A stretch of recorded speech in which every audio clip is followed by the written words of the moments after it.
السلام علیکم ورحمۃ اللہ وبرکاتہ۔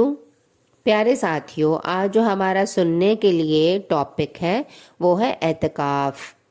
اعتکاف سے مراد ماہ رمضان کے آخری 10 دنوں میں گھر چھوڑ کر مسجد کے اندر ہی قیام کرتے ہوئے اللہ کی عبادت میں مشغول رہنا ہے۔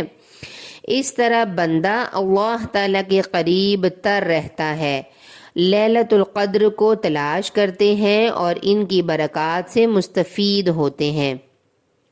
اعتکاف بیٹھنے والے شخص کو معتکف کہتے ہیں۔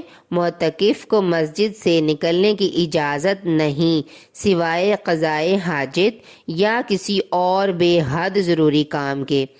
گھر سے کھانا لانے والا کوئی شخص نہ ہو تو خود گھر سے کھانا لا سکتا ہے، مگر ایسے ضروری کاموں میں بھی اسے کم سے کم وقت صرف کرنا چاہیے۔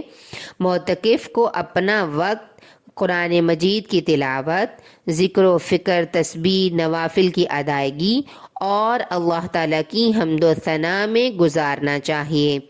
اعتکاف بیٹھنا سنت ہے، فرض نہیں ہے، تاہم اگر کسی شخص نے اعتکاف بیٹھنے کی نظر مانی ہو تو اس کے لیے یہ فرض ہے کہ وہ اعتکاف کرے، کیونکہ اس نے اپنی نظر مانی ہے۔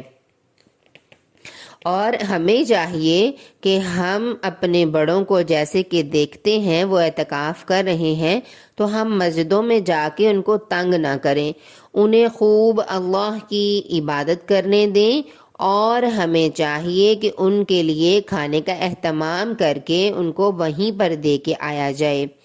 اور اللہ تعالیٰ سے دعا کرتے ہیں پیارے بچوں کہ اللہ تعالیٰ ہمیں بھی بڑے ہو کر اعتکاف کرنے اور پورا اس کا اجر لینے کی کوشش کر کے ہمیں اجر کمانے والا بنا دے۔ جزاکم اللہ خیر۔ السلام علیکم ورحمۃ اللہ وبرکاتہ۔